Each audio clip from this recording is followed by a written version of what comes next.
Depuis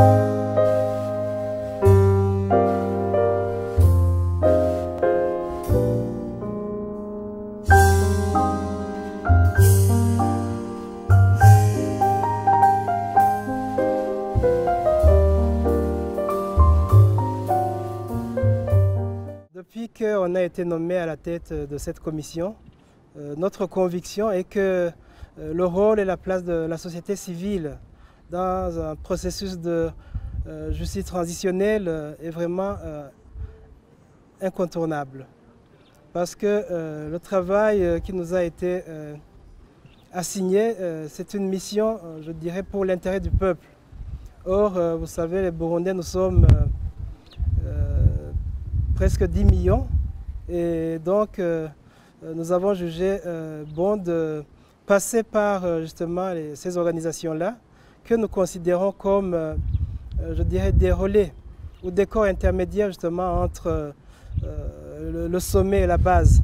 Donc nous militons pour, je dirais, pour les mêmes objectifs parce que nous sommes là pour servir tous le peuple. Et la vérité que nous cherchons, la réhabilitation de la dignité de nos compatriotes qui ont été victimes des différentes violations massives des droits de l'homme, je crois que ce rôle-là n'est pas seulement l'apanage des 11 commissaires, mais c'est vraiment un travail qui exige, qui nécessite vraiment l'implication de tout un chacun. Tout de suite, je vous dirais que la commission Vérité et Réconciliation a été créée 15 ou 14 ans après les accords d'Arusha. Et je vous dirais qu'entre-temps, plusieurs organisations de la société civile se sont mises à l'œuvre. Et aujourd'hui, nous savons qu'il y a beaucoup d'organisations qui ont déjà fait un pas justement dans la recherche de la vérité. Alors pour ne pas inventer la roue qui existe déjà, nous avons plutôt privilégié justement la collaboration avec ces organisations pour que nous puissions aussi profiter des travaux qui ont déjà été réalisés. Et je pense que ça va aussi nous aider à contourner le défi du temps, parce que vous savez que nous avons un mandat seulement de 4 ans pour traiter toute une période de plus de 4 décennies.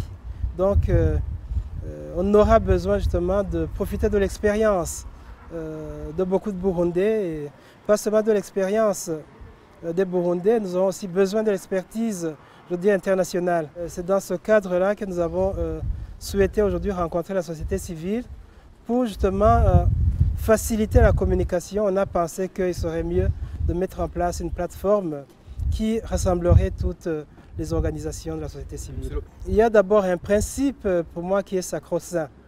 La société civile n'est pas là pour remplacer la commission Vérité et Réconciliation ou pour se substituer à la commission.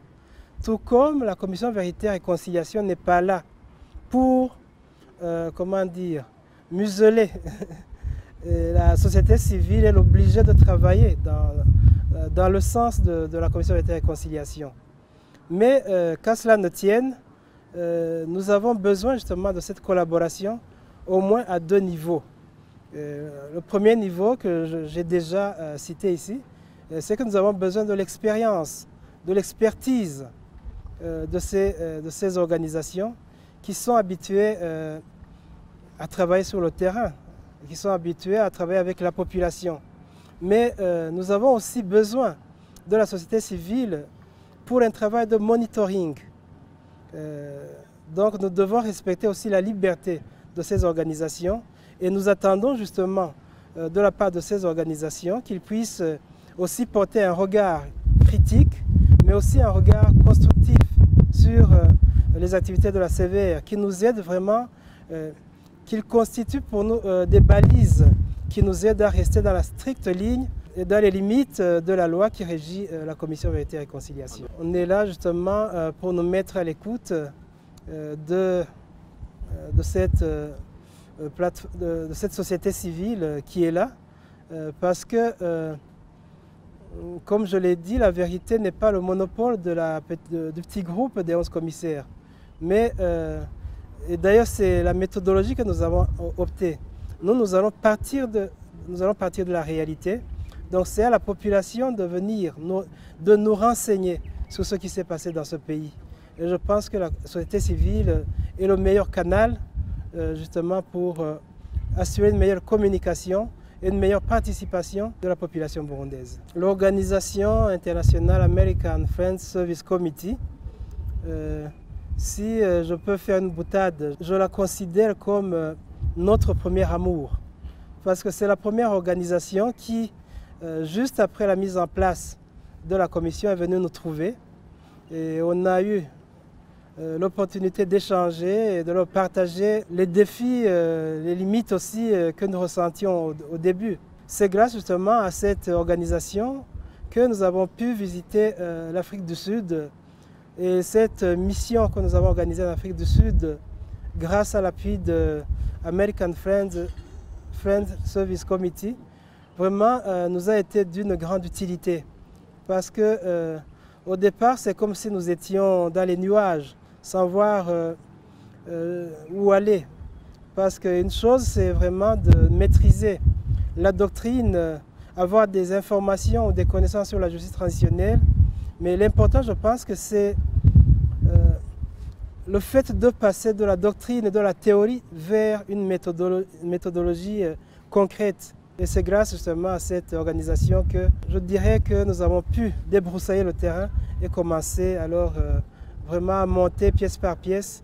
Notre organisation a monté vraiment pièce par pièce la commission Vérité et Réconciliation. Je voudrais d'abord profiter de l'occasion pour justement remercier cette organisation, American Friends Service Committee, pour son soutien indéfectible. Comme je l'ai dit, ils ont manifesté l'intérêt d'appuyer et d'accompagner notre commission. Et je dirais que nous avons encore beaucoup de défis et justement je demanderai à cette organisation de rester à nos côtés pour nous appuyer et nous accompagner. Mais j'en profite aussi pour lancer un appel à tous les Burundais de sortir, je dirais, de leur torpeur, parce que j'ai l'impression qu'il y en a qui hésitent encore, et peut-être avec raison, parce que dans ce pays on a connu beaucoup de frustration, beaucoup de déception, mais je crois que l'essentiel c'est vraiment de ne pas croiser les bras et verser dans la fatalité, mais c'est de continuer la lutte. Et moi je reste convaincu que cette commission est peut-être la chance pour le Burundi de sortir de ces décennies de violences cycliques répétitives. Mais cela, on y arrivera bien sûr grâce à l'implication de tous les Burundais.